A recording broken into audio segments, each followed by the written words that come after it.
या थरारक आणि काळजाचा थरकाप उडवणाऱ्या सत्य घटनेवर आधारित गुन्हेगारी माहितीपटात तुम्हा सर्वांचे स्वागत आहे. ट्रू व्हॉइस मराठीच्या या विशेष भागात आज आपण एका अशा प्रेमाची गोष्ट पाहणार आहोत ज्याची सुरुवात तर आणाभाका आणि स्वप्नांनी झाली, पण त्याचा शेवट रक्ताने माखलेल्या बाल्कनीमध्ये आणि 8व्या मजल्यावरून झालेल्या मृत्यूले झाला.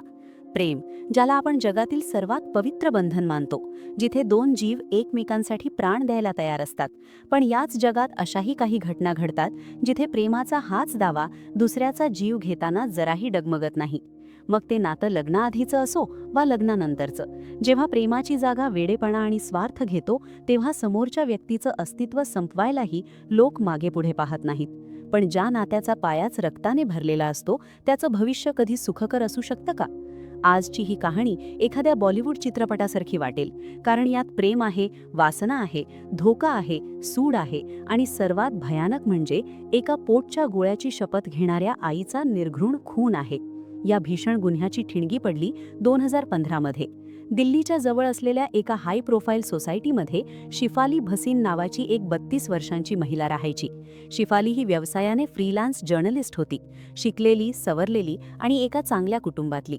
कॉलेजमध्ये असतानाच तिचं एका तरुणावर प्रेम जडलं आणि दोघांनी मोठ्या थाटामाटात लग्न केलं. सगळं काही सुरळीत सुरू होतं, पण नियतीच्या मनात काहीतरी वेगळंच होतं.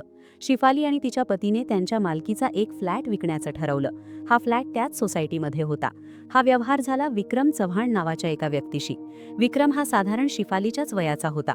फ्लॅट खरेदी केल्यानंतर विक्रम आपल्या कुटुंबासह त्याच सोसायटीत राहायला आला. शिफाली सुद्धा तिथेच दुसऱ्या विंगमध्ये राहत होती. मग काय, रोज सकाळी मॉर्निंग वॉकला भेटी होऊ लागल्या, सोसायटीच्या कार्यक्रमात चर्चा रंगू लागल्या आणि पाहता पाहता या ओळखीचं रूपांतर मैत्रीत आणि मैत्रीचं रूपांतर एका अनैतिक संबंधात झालं. इथे अडचण ही होती की शिफाली विवाहित होती आणि विक्रमसुद्धा विवाहित होता. विक्रमला एक पत्नी होती जिचं नाव होतं दीपिका. त्यांना 4 वर्षांची एक छोटी मुलगी आणि अवघ्या 6 महिन्यांचा एक लहान मुलगा होता. पण प्रेमाच्या धुंदीत असलेल्या या दोघांना आपल्या संसाराची किंवा त्या निष्पाप लेकरांची काहीच पडली नव्हती. विक्रम एका मोठ्या इन्फ्रास्ट्रक्चर कंपनीत कामाला होता, तर त्याची पत्नी दीपिका बँकिंग क्षेत्रात कार्यरत होती. हळूहळू शिफालीचं विक्रमच्या घरी येणं जाणं वाढलं. सुरुवातीला दीपिकाला वाटलं की फ्लॅटचा जुना मालक म्हणून ती येतेय, पण नंतर तिला संशय येऊ लागला. शिफाली आणि विक्रम तासनतास फोनवर बोलू लागले, बाहेर फिरायला जाऊ लागले. तिकडे शिफालीच्या पतीलाही आपल्या पत्नीच्या वागण्यातला बदल जाणवत होता. तरीही घर टिकावं या आशेने तो शांत राहिला. पण ही शांतता वादळापूर्वीची होती. एक दिवस शिफालीने विक्रमला थेट विचारलं, आपण असं किती दिवस लपून छपून भेटणार? आपण लग्न का नाही करत? विक्रमही शिफालीच्या प्रेमात वेडा झाला होता. त्याने होकार दिला. ठरलं असं की दोघांनीही आपापल्या जोडीदाराला घटस्फोट द्यायचा आणि नवीन आयुष्य सुरू करायचं.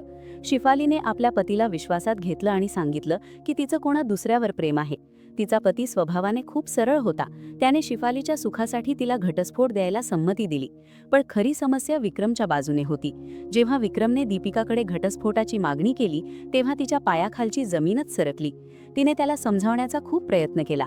आपल्या लहान मुलांचा विचार कर, त्या 6 महिन्यांच्या बाळाचं काय होईल, असे प्रश्न तिने विचारले. पण विक्रमवर काहीच परिणाम झाला नाही. दीपिकाने आपल्या सासू सासऱ्यांना सांगितलं, माहेरच्यांना सांगितलं, पण विक्रम कोणाचंच ऐकायला तयार नव्हता.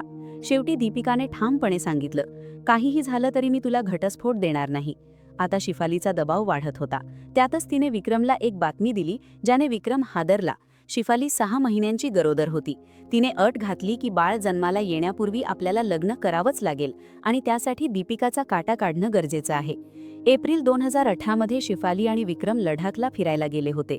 तिथे बर्फाळ डोंगर दऱ्यांमध्ये बसून त्यांनी दीपिकाच्या हत्येचा कट रचला. शिफालीनेच विक्रमला सुचवलं की तू दीपिकाला विश्वासात घे, तिला कुठेतरी डोंगराळ भागात फिरायला घेऊन जा आणि तिथून तिला दळीत ढकलून दे.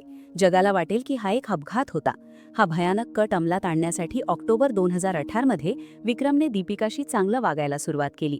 तिला वाटलं की कदाचित तिचं घर आता सावरते.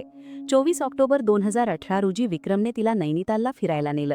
तिथे त्याने अनेकदा तिला डोंगराच्या कड्यावर नेण्याचा प्रयत्न केला, पण दीपिकाला काहीतरी वेगळाच भास होत असावा. तिने प्रत्येक वेळी नकार दिला आणि हॉटेलमध्येच थांबणं पसंत केलं. नैनितालचा प्लॅन फ्लॉप झाला आणि 26 ऑक्टोबरला ते दिल्लीला परतले. दुसऱ्या दिवशी 27 ऑक्टोबर 2018 रोजी करवा चौथ होता. भारतीय संस्कृतीत पत्नी आपल्या पतीच्या दीर्घायुष्यासाठी हा उपवास धरते. दीपिकानेही विक्रमसाठी निर्जली उपवास केला होता.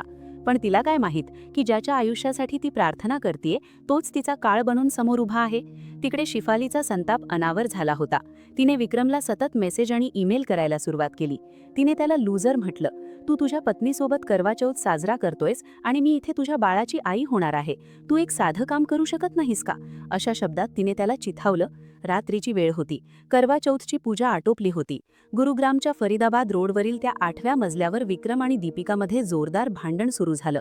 भांडता भांडता ते गॅलरीच्या जवळ आले. विक्रमच्या डोक्यात शिफालीचे ते शब्द घुमत होते. अचानक त्याने दीपिकाला पकडलं आणि गॅलरीतून बाहेर ढकललं.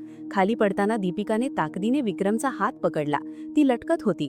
मृत्यू आणि आयुष्याच्या त्या मधल्या काही सेकंदात ती टाहो फोडून सांगत होती की मला मारू नकोस, मला माझ्या मुलांकडे जायचं आहे, मी माझ्या मुलांवर खूप प्रेम करते, प्लीज वाचव.